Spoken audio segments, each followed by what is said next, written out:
नमस्कार साथियों, स्वागत है आप सभी का आपकी अपनी पाठशाला पर। मैं हूं अंकित अवस्थी और आज मेरे साथ आप चर्चा में हैं शांति बिल को लेकर के। हाल ही में भारत की संसद से लोकसभा, राज्यसभा और राष्ट्रपति की साइन के बाद में शांति बिल पास करा दिया गया, यानी कि अब एक कानून बन चुका है।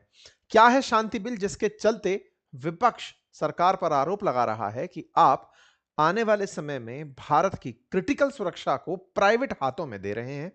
और ये प्राइवेट नहीं, असल में आप कुछ लोगों के हाथ में दे रहे हैं, यानी कि प्राइवेट प्लेयर्स की जगह आप ओलिगार्क को, जैसे अपन देश में आजकल डुओपोली की चर्चा सुनते आ रहे हैं कि इंटरनेट क्षेत्र में दो बड़े ब्रांड काम कर रहे हैं। तो फिर ट्रैवलिंग में दो बड़े ब्रांड काम कर रहे हैं मोबिलिटी को लेकर के, या ई कॉमर्स में दो ब्रांड काम कर रहे हैं। तो आप बोले इस तरीके से न्यूक्लियर सेक्टर के अंदर प्राइवेट प्लेयर्स को ला करके देश की सुरक्षा के साथ कॉम्प्रोमाइज कर रहे हो। ऐसा क्या है इस बिल में जिसका जिक्र होना जरूरी है? क्योंकि अल्टीमेटली जैसे ही यह कानून बना है, विपक्ष सरकार के पुराने बात को लेकर के हमलावर है कि जब हम सत्ता में थे और आप विपक्ष में थे तब आपने इस बिल को आने नहीं दिया था। सुरक्षा हवाला देकर के, भारत की नाभिकीय ऊर्जा से संबंधित सुरक्षा हवाला देकर के, और अब आप इसे लेकर आ गए हो, कानून बना दिया है। आइए चर्चा करते हैं साथियों, असल मायने में Shanti, sustainable harnessing advancement nuclear energy for transforming India, that is Shanti bill, ministry of science and technology और अर्थ साइंस द्वारा लाया गया था। लोकसभा में 15 दिसंबर को लाया गया, लोकसभा से 17 दिसंबर को पास हुआ। इसके बाद राज्यसभा से 18 दिसंबर को इसे पास किया और उसके बाद में राष्ट्रपति ने इस पर 22 दिसंबर को हस्ताक्षर कर दिए।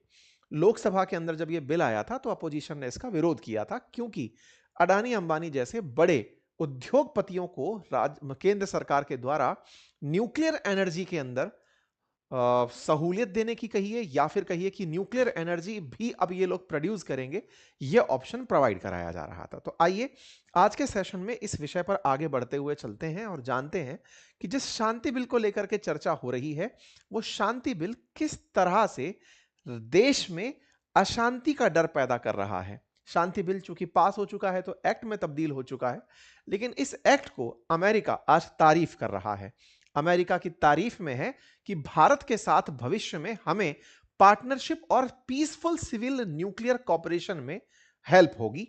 ये कौन सी ऐसा बिल है जिसको लेकर के अमेरिका वाले लोग खुश हो रहे हैं, और वो असल में क्यों खुश हो रहे हैं वो समझते हैं। सबसे पहले बिल को शुरू से शुरू करते हुए अमेरिका की खुशी तक चलेंगे। पार्लियामेंट का विंटर सेशन, जैसा आप जानते हैं संसद हमारी 3 बार बैठती है। 3 बार कब बैठती है? विंटर मतलब बजट सेशन के अंदर, मानसून सेशन के अंदर और विंटर सेशन के अंदर, शीतकालीन सत्र। तो 2025 का आखिरी सत्र था जो पूरा हो गया। इस सत्र में बिल लाए जाते हैं। बिल को पहले यहां पर बैठे हुए जो माननीय हैं वो अपने वोट से उसे पास कराते हैं। जिनको विरोध करना होता है वो विरोध करते हैं, तर्क देते हैं। सरकार उनके पक्ष में जो बिल लेकर आती है उसके पक्ष में पॉइंट रखती है।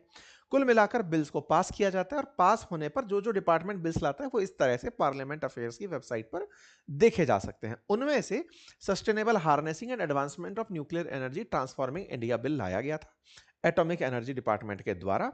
अब इस बिल के अंदर क्या प्रोविजन था मैं उसको बताता हूं। देखिए, ये जो आप तस्वीर देख रहे हैं न्यूक्लियर रिएक्टर का एक सिंबॉलिक चिन्ह है। जैसा कि आप और हम जानते हैं कि एनर्जी पैदा होने के लिए कई तरह के विकल्प उपलब्ध हैं। कई विकल्प में, जिस तरह से आज आप कोयले से ऊर्जा उत्पन्न होते हुए सुनते हैं, आप पानी से बिजली उत्पन्न होते हुए सुनते हैं, ऐसे ही सोलर से बिजली उत्पन्न होते हुए सुनते हैं, ऐसे ही न्यूक्लियर एनर्जी से भी बिजली उत्पन्न होती है न्यूक्लियर रिएक्टर्स के माध्यम से। न्यूक्लियर रिएक्टर्स में पानी को भाप में बदलने के लिए जिस ऊर्जा को, या फिर कहिए कि जिसकी हीट को यूज किया जाता है, वो न्यूक्लियर फ्यूल होता है। आसान रूप से अगर कहें तो जब हम कोयले से बिजली बना रहे होते हैं तो कोयले की ऊष्मा से, हीट से हम पानी को पहले भाप में बदलते हैं, और उस भाप के प्रेशर से हम टरबाइन घुमाते हैं। टरबाइन के घूमने से मैकेनिकल एनर्जी इलेक्ट्रिकल एनर्जी में बदलती है। जनरेटर से आप उसे इलेक्ट्रिकल एनर्जी के थ्रू ग्रिड के माध्यम से जहां भेजना चाहते हैं वहां भेज देते हैं। यह सिंपल प्रोसेस होता है। इसी प्रकार से टरबाइन घुमाना उद्देश्य है न्यूक्लियर रिएक्टर का भी। न्यूक्लियर रिएक्टर में जैसा कहा जाए कि 1 किलो जो यूरेनियम है, नाभिकीय विखंडन जिसके अंदर हो सकता है, वो यूरेनियम कई टन, कई मतलब 1000 टन कोयले से अधिक ऊर्जा उत्पन्न करता है। तो उस ऊर्जा में, क्योंकि न्यूक्लियर एनर्जी पैदा करने के लिए जो आपने न्यूक्लियर फ्यूल यूज किया है, वो फ्यूल ज्यादा एनर्जी उत्पन्न कर सकता है, तो ज्यादा रिफाइन माना जाता है। प्रदूषण रहित माना जाता है। रहित से मतलब कि जो प्रदूषण है वो न्यूक्लियर रेडिएशंस का ही है या फिर फिजाइल मटेरियल के कचरे का है। उसके अतिरिक्त जो रेडिएशन से अतिरिक्त जो नुकसान है पर्यावरण को, जैसे कोयले से धुएं का नुकसान होता है, वो यहां पर नहीं होता, तो इसलिए इसे क्लीन एनर्जी के रूप में रखा जाता है। दुनिया चूंकि कार्बन प्रदूषण से पीड़ित है, ऐसे में कार्बन प्रदूषण को खत्म करने के टारगेट लिए गए हैं। कार्बन जीरो एमिशन के नाम पर भारत ने भी टारगेट लिया हुआ है कि हम भी आने वाले समय में कार्बन उत्सर्जन को कम कर देंगे। इसी के लिए हम कोयले के स्थान पर अन्य जो ऊर्जा के साधन हो सकते हैं उन पर काम कर रहे हैं। उन्हीं में सोलर एनर्जी भी एक है, उन्हीं में न्यूक्लियर एनर्जी भी एक है। न्यूक्लियर एनर्जी फिलहाल भारत जो प्रोड्यूस कर रहा है वो 8.78 गीगावाट है। इसे हम 2047 तक 100 गीगावाट उत्पन्न करना चाहते हैं। हमारा जो टारगेट है वो 100 गीगावाट बिजली उत्पन्न करने का है। 2031 तक 22.38 गीगावाट बिजली उत्पादन का हमारा लक्ष्य है। तो बिजली उत्पादन में न्यूक्लियर एनर्जी से जो बिजली है, जो कि अभी फिलहाल 2% इंडिया के इलेक्ट्रिसिटी मिक्स का है, इसे बढ़ाते हुए हम 100 गीगावाट तक ले जाने का लक्ष्य रखते हैं। जब हम 100 गीगावाट बिजली उत्पादित करेंगे उस समय हम ये मानकर चलते हैं कि देश में जो क्लीन एनर्जी है वो भरपूर मात्रा में होगी। लेकिन ऐसा करने के लिए रिएक्टर्स की जरूरत पड़ेगी। रिएक्टर्स देश में आज भी हैं, लेकिन 2047 तक अगर बिजली का उत्पादन करने में आज से अगर 10 गुना ज्यादा बिजली उत्पन्न करनी है, 12 गुना ज्यादा बिजली उत्पन्न करनी है, तो उसी क्रम में हमें न्यूक्लियर रिएक्टर्स की जरूरत पड़ेगी। जितने ज्यादा रिएक्टर्स होंगे, न्यूक्लियर रिएक्टर्स के लिए खर्च बढ़ेंगे, खर्च के साथ साथ उनके प्रबंधन संबंधी दिक्कतें आ सकती हैं। ऐसे में चूंकि आपने लक्ष्य निर्धारित कर लिया है, तो रिएक्टर बनाने, उन्हें ऑपरेट करने, उन्हें ओन करने और उनमें फिजाइल मटेरियल यानी कि नाभिकीय विखंडन के लिए जो आवश्यक तत्व है उसे प्रोड्यूस कराने संबंधी कुछ चुनौतियां हैं। साथियों, न्यूक्लियर रिएक्टर में जो यूज किया जाने वाला नाभिकीय पदार्थ है, न्यूक्लियर रिएक्टर के अंदर जो ईंधन है, यदि यूरेनियम यूज किया जा रहा है तो वही यूरेनियम अपने एक एनरिचमेंट के स्तर तक पहुंचकर न्यूक्लियर बॉम्ब में भी यूज होता है। ऐसे में रिएक्टर के अंदर यूज किया गया यूरेनियम फ्यूल वो बॉम्ब में भी यूज हो सकता है। सामान्यतया रिएक्टर्स के साथ ये डर बना रहता है, इसीलिए रिएक्टर्स को बहुत ज्यादा चेक एंड बैलेंसेस में रखा जाता है कि कहीं ऐसा ना हो कि रिएक्टर के नाम पर मंगाया गया फ्यूल किसी और उपयोग में ले लिया गया हो। हालांकि इसके और विकल्पों पर भी चर्चा चल रही है। जैसे भारत के केरला के तट पर मोनाजाइट सॉइल करके जो चीज पाई जाती है, उसमें थोरियम प्रचुर मात्रा में पाया जाता है, जिससे भी इलेक्ट्रिसिटी पैदा करने पर रिसर्च की जा रही है। ऐसे में भारत का लक्ष्य चूंकि 100 गीगावाट है और सरकार इस काम में प्राइवेट प्लेयर्स को लाना चाहती है, इसीलिए इस बिल को लाया गया। इस बिल के माध्यम से जो दो एक्ट भारत में पहले से चल रहे थे, उनमें से एक था एटॉमिक एनर्जी एक्ट 1962 और दूसरा था nuclear power corporation India limited. इन लोगों को फिलहाल के लिए एक सिविल लाइबिलिटी का एक्ट और था, that is civil liability of nuclear damage act 2010। इनको रिपील कर दिया गया है। मतलब शांति एक्ट के आने से दो एक्ट जो पहले से थे, एक का नाम न्यूक्लियर एनर्जी एक्ट और दूसरा civil liability of nuclear damage act. आसान भाषा में समझे तो पहले वाले में जो एटॉमिक एनर्जी एक्ट था वो टेक्निकली न्यूक्लियर एनर्जी के लिए जो जिम्मेदार संगठन मानती थी जिसे, उसका नाम न्यूक्लियर कॉर्पोरेशन इंडिया लिमिटेड था, कि ये वो ऑर्गेनाइजेशन है जो देश के अंदर न्यूक्लियर रिएक्टर्स को कंट्रोल करेगा, रेगुलेट करेगा, दिशा देगा। लेकिन अब इस बिल के माध्यम से इसे हटा दिया गया है, अर्थात एनपीसीआईएल से जिम्मेदारी लेकर एईआरबी को दे दी गई है। एक पूरी तरह नई रेगुलेटरी बॉडी जो पहले भी एग्जिस्ट करती थी, लेकिन अब उसे ज्यादा स्वच्छंद रूप से काम करने का दे दिया गया कि तुम ही रेगुलेट करोगे रिएक्टर्स को। प्लस ये जो दूसरा पॉइंट है civil liability of nuclear damage act, जिसमें ये प्रावधान था कि अगर देश में कोई भी न्यूक्लियर लीकेज होता है, क्योंकि न्यूक्लियर रिएक्टर के साथ जो सबसे बड़ी दिक्कत है वो रिएक्टर का फट जाना है, जिससे निकली हुई रेडिएशन से हजारों लोगों की मौत हो सकती है, क्योंकि वो रिएक्टर से निकली हुई रेडिएशन न्यूक्लियर बॉम्ब की तरह ही नुकसान पहुंचाती हैं। दुनिया भर में फुकुशिमा या फिर चेरनोबिल तमाम वो घटनाएं हैं जो लोग न्यूक्लियर हादसों में याद रखते हैं। इसीलिए रिएक्टर्स की सुरक्षा में एक प्रोविजन डाला जाता है कि जिसने भी सामान सप्लाई किया है रिएक्टर का, वो भी जिम्मेदार होगा, क्योंकि अगर उसने खराब क्वालिटी का सामान दिया है तो उसके चलते रिएक्टर में हुए नुकसान के लिए बिल वो भी भरेगा, उस इंश्योरेंस की रकम वो भी चुकाएगा। वर्ष 2010 में जब भारत ये प्रावधान लेकर आया था, तब अमेरिका को इससे बड़ी आपत्ति हुई थी। क्यों? क्योंकि रिएक्टर्स के अंदर यूज होने वाले जो जहां पर रिएक्टर का ना मतलब न्यूक्लियर फ्यूल का विखंडन होगा, वो जो एरिया हैं, जो चैम्बर्स हैं, वो अमेरिकी कंपनियां बनाती हैं। अमेरिकी कंपनियां भारत को उस सामान को बेचना चाहती हैं, लेकिन वो कंपनी जो भारत को रिएक्टर के लिए बड़ा वो कंपाउंड एक्सपोर्ट करना चाहती हैं, वो इस बिल के चलते भारत के साथ व्यापार नहीं कर पा रही थी। उन्हें यह लगता था कि अगर भारत के साथ हम गए और गलती से कोई लीकेज की घटना हो गई, तो ये सारा की सारा इंश्योरेंस अमाउंट हमसे मांग लेंगे, जितने का एक्सपोर्ट नहीं करेंगे उससे ज्यादा का पैसा हमारे ऊपर आ जाएगा। इन लोगों का, अमेरिकियों का तर्क यह था कि जो ऑपरेटर है वो जिम्मेदारी ले इस बात की कि हाँ भाई, मुझसे गलती हुई है तो इंश्योरेंस की रकम मैं चुकाऊंगा। अब ये इंश्योरेंस का क्या कलेश है भाई? अगर नाभिकीय हादसा होगा, जैसे आपने भोपाल के अंदर गैस हादसे के बारे में सुनी है, यूनियन कार्बाइड फैक्ट्री का हादसा सुना है, उसके बाद जो नुकसान हुआ उसमें सरकारों को पैसा चुकाने के लिए उन लोगों को पकड़ना पड़ा, ढूंढना पड़ा, कई सारे विवाद उसके अंदर रहे। भोपाल गैस त्रासदी मतलब बड़े ब्लंडर फेलियर्स में से एक मानी जाती है सरकारी नाकामी के अंदर। ऐसे में आजकल इंश्योरेंस का सिस्टम चलने लगा है कि अगर इतना हादसा होता है तो इससे जो नुकसान होगा, व्यक्ति तो वापस नहीं आएगा, लेकिन जो धन जान की हानि होगी उसकी पूर्ति के लिए उन पर जिम्मेदारी डाल दी जाती है, तो बड़े इंश्योरेंस कराए जाते हैं। इन इंश्योरेंस की राशि भी देनी होती है, पहले कुछ कैपिटल भी जमा करा के रखना होता है। इन्हीं सब चीजों के लिए लायबिलिटी नामक शब्द यूज किया गया है। अभी सरकार ने क्या किया है, इस शांति बिल के माध्यम से यह जिम्मेदारी सप्लायर से लेकर के ऑपरेटर पर डाल दी है, जो अमेरिकी लोग पहले चाहते थे। और प्रीवियस गवर्नमेंट्स में जो यूपीए गवर्नमेंट थी, जो इसके अंदर सप्लायर की जो जिम्मेदारी थी, उसको जिम्मेदारी को सप्लायर पर ही डालकर चल रही थी, जिससे अमेरिका के साथ भारत का सिस्टम बैठ नहीं रहा था न्यूक्लियर एक्सपोर्ट का। तो अमेरिकी खुश क्यों है? क्योंकि अब यह लायबिलिटी उस व्यक्ति पर आ गई जो ऑपरेट करेगा। ऑपरेट कौन करेगा? कोई लोकल प्लेयर, क्योंकि हमने लोकल प्लेयर्स को एंट्री देने की बात की है। हम इस बिल के माध्यम से चाहते हैं कि देश में अब न्यूक्लियर रिएक्टर प्राइवेट कंपनियां चलाएं।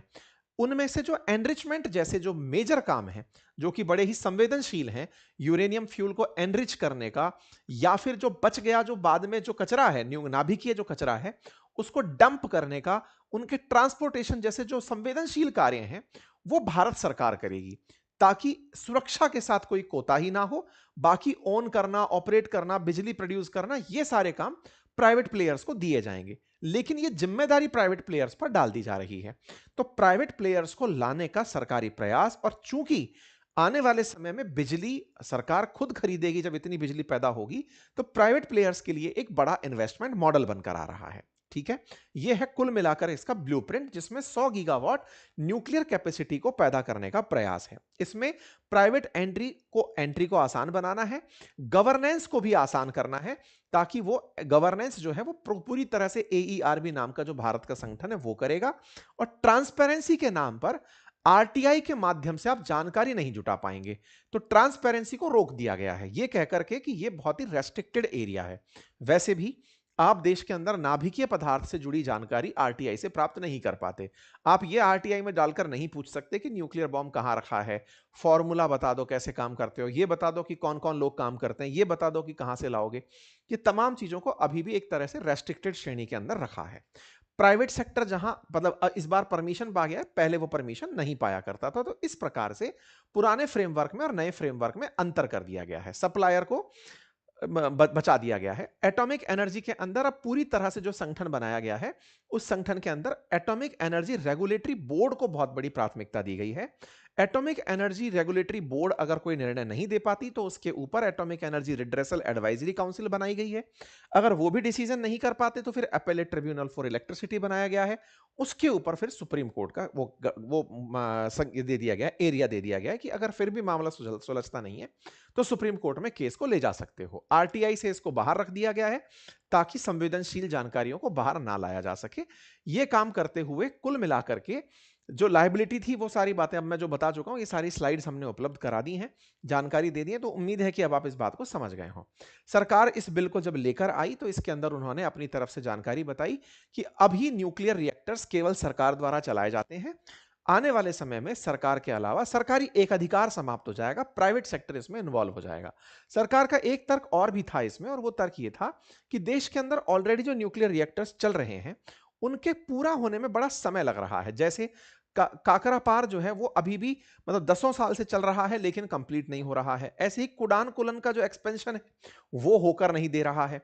तो देश के अंदर ऑलरेडी जो सरकारी परियोजनाएं चल रही हैं, उनमें कोई ना कोई या तो फाइनेंस की दिक्कत है या फिर तकनीकी दिक्कत है, जिम्मेदारों की दिक्कत है, तो बोले इस काम को प्राइवेट प्लेयर्स को देकर के एंट्री कराई जाए। बड़ा सवाल बनता है, जब हम प्राइवेट प्लेयर्स को ला रहे हैं तो क्या देश में मतलब क्या दुनिया के और देशों में भी प्राइवेट प्लेयर्स ऐसा काम करते हैं? तो अभी आगे चलिए उसके बारे में भी हम आपको जानकारी दे देंगे, ठीक है? तो सदन में क्या हुआ? सदन के अंदर सरकार ने यह जानकारी दी, बताया कि हम 2 एक्ट को खत्म करके नया एक्ट लेकर आ रहे हैं। बिल में खास क्या रखा वो जानकारी मैंने आप लोगों को दी। और दुर्घटना होने पर रिएक्टर के आकार के अनुसार संचालकों को बीमा का दायित्व रखना होगा। यह राशि 11 मिलियन से लेकर 330 मिलियन अमेरिकी डॉलर के बीच में होगी। बड़ी राशि है, ठीक है? सरकार इसके माध्यम से जो क्लीन एनर्जी है उसको बढ़ाना चाहती है। इस उद्देश्य से 2047 का लक्ष्य 100 गीगावाट रखा गया है। सरकार की तरफ से इसका इंफॉर्मेशन आया, बता दिया गया कि हम किस तरह से आगे बढ़ रहे हैं, क्या प्रोग्रेसिव अप्रोच रख रहे हैं।